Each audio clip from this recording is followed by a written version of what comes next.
Thank you for having me. I want to thank Chairman Kassar. He's awesome. I got to meet him last year. It was about this time, and he put together a roundtable of a bunch of the Conservative Party chairs from across different counties. I got to meet a lot of your leadership.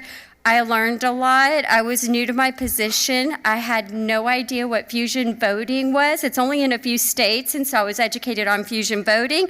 I also learned about ROSI ballot access. And you have to understand, I travel across the country, and it's different in every single state. But you all are a little more unique in how you do things here. So it was a great learning curve, and he explained a lot to me, and I was so thankful to get to know him better and learning what a difference the New York Conservative Party is making in elections. So thank you all for being here and what you do.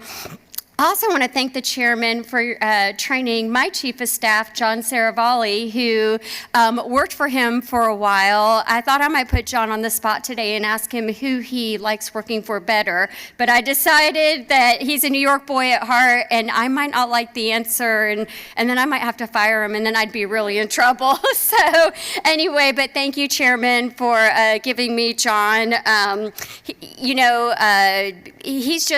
chairman is just a tremendous resource for our office. We have an open line of communication. He keeps us informed of everything that we need to know going on in the state. So we just really value you so much in the work that you do. So thank you for having me here today.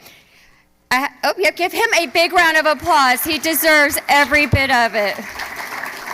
Sometimes I feel special because I get intel before I see it on the news, and I'm like, oh, Chairman, thank you. We take great pride in knowing what's going on the ground. But it's been a crazy year. I mean, just can't tell you how insane it's been. I pinch myself literally every day that President Trump endorsed me for this role. And some of you may or may not know, I am following the footsteps of his daughter-in-law, Laura Trump. And so to have his confidence in me to serve in this role is just a tremendous opportunity, and one that I don't take lightly or for granted. Prior to being co-chair, I was treasurer. So during the election cycle, I was treasurer of the RNC, which also required me to keep up with all of the Trump 47 joint fundraising agreements, which were a lot, as well as the National Convention. And so, one thing that I recognized about President Trump is that he truly recognizes hard work. I mean, I'm just a worker bee. I come from the grassroots, and I was just trying to do my job. And frankly, I didn't want to go to jail. Some of you all know if you've been treasurer of something, that's what happens. And so I just wanted to make sure that I did a good job and stayed out of jail. But honestly, President Trump has given me the opportunity of a lifetime. And one thing that I have learned about President Trump is he's a man of his word. And I think you all see that because quite simply it's promises made, promises kept. We have seen that all this past year. I mean, he said he was going to pass the big, beautiful bill. Check. He did. That gave us the largest tax decrease in U.S. history. Thank you. But you need to remember, as you're out working towards these elections, every single Democrat voted against it. Every single one. We didn't get a single one. So remember that this November. He closed the border. And I want to tell you all, we have an investor to our party. You heard the great fundraising numbers, but sometimes when you hear the stories of these investors and people on the ground, I mean, I get to hear it as I travel the country. There's this lady in Texas. Her ranch is right on the border. And when I tell you all, she's not 5 foot and 100 pounds soaking wet. She is the tiniest little thing. And she told me, Casey, I could not even under Biden walk out on my property. It was that scary. There were that many illegals on my property, and they didn't care because they knew they didn't have any consequences. She said when President Trump was elected, day one, it was like a spigot. It just turned off. And she said she can roam her property, she can be on her property, she feels safe and secure, and that's all because of President Trump. And so he has completely closed our border. When we look at the economy, I mean, gosh, inflation is way down. We're seeing record days in the stock market. Gas prices are down. Well, sorry, I am in New York. In Kentucky, they are way down for us. Sorry. Again, elections have consequences, but wages are up. And think of this, he's ended 8 wars. Meanwhile, you all see, thank you. Meanwhile, I like to say this, you all keep seeing the Democrats, they just continue, it's beyond comprehension to me, they just continue to double down on the most absurd things. Can we all agree that they are now going back to saying we should defund the police, we should abolish ICE? They are literally fighting. Who would have ever thought we would see the Democrats fighting to keep gangbangers, human traffickers, rapists, and murderers in our country? Those are the people they are standing up for. They're not standing up for you. Those are the people that they're fighting for. They are extreme, and they are caving to the far left woke side of their party. You guys know who it is. AOC, Mamdani, Bernie Sanders, Omar.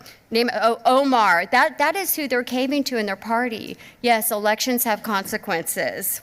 My money is always going to be on President Trump. And the RNC's main goal in 2026, I feel like we have these awkward, I need to pause more. But the RNC in 2026 has one main goal, and it's pretty simple. We want to make sure that President Trump is a 4-year president. And how do we do that? We win the midterms. We do that by winning the midterms. In 2024, now I'm going to throw some boring statistics at you all, but it's so important that you guys listen to these. These are really important, and it's going to give you a little path of how we won in 24 and what we're going to be doing in 26 to make sure that we secure this win for President Trump.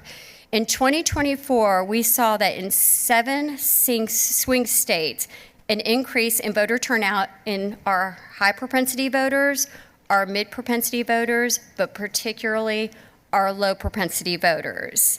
And the turnout advantage, catch this, the turnout advantage made up 61% of the total win margin between President Trump and Kamala Harris in those 7 states alone. So the RNC continues to make huge investments in our data operation because we need to ensure that we have the best information possible as we're going out and targeting these voters in 2026, this November. Also in 2024, the RNC made huge strides in election integrity efforts. We had 7,150 staff and 36 election lawyers in 18 states on the ground. We had 230,000 volunteer poll workers and poll watchers. We had 6,500 volunteer.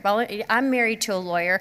It's, they like billable hours, but we had 6,500 volunteer lawyers across the country. We were involved in 179 total lawsuits in 27 states. And I think it's really important to note to the people in this room that it's worth mentioning the RNC led the charge with outside counsel and paid a lot of resources into the state of New York to ensure that 800,000 non-citizens could not vote in the state of New York, and that is tremendous, and I think that deserves some recognition.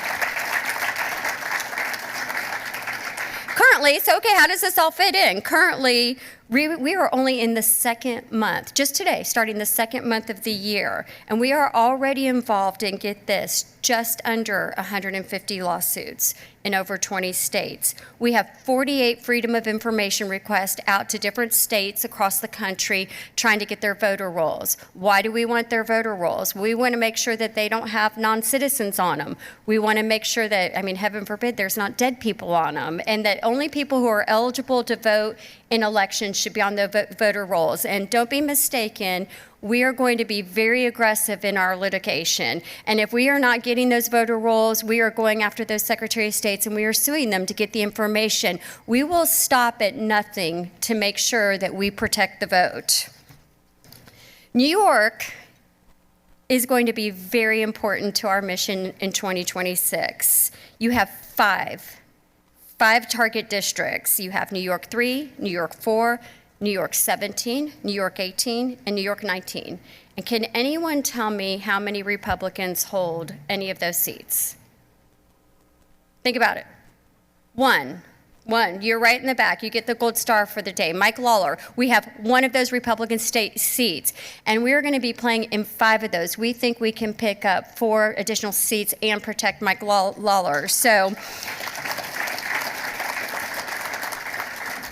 So you're going to see a lot of us, but furthermore, we know that we need you and we need the Conservative Party to be able to make a difference in these races. You have shown us time and time again how your work and your votes matter in these districts. And so we're really going to count on you all. I think you should know that there is literally no daylight between the White House and the RNC. It's crazy. We are one mission, one focus, and we are working hand in hand with each other. I've been on the RNC since 2012. I've held multiple positions, but I can tell you, I have never seen this type of unity with our organization and a White House ever. And so it's simply amazing how closely we work together. I can also tell you that we are lockstep with the Republican National Senatorial Committee as well as the Congressional Committee, and we are maintaining strong outside relationships like groups like yourself, Turning Point USA, Faith in Freedom, Young Republicans. I can go down the list. We know that we're going to need everybody working together to make sure that we keep President Trump and his agenda for a full 4 years. So the bottom line is we have to make sure we're running the ball in the same direction. We can't win games if we're running the ball in the opposite direction. So we've got to work together. We have to be unified. And I feel confident if we do those things, we're going to be able to pick up some seats in New York and hold Mike Lawler. So I'm so grateful for the opportunity to be with you all. We've got a lot of work to do. Now's the time to grind. You heard Jason. If that didn't tell you how important elections are, I really don't know what will. So we got to roll up our sleeves, work together, and do everything we can to make sure that we win these 5 districts in New York. So thank you so much for your time, and God bless you all. Thank you.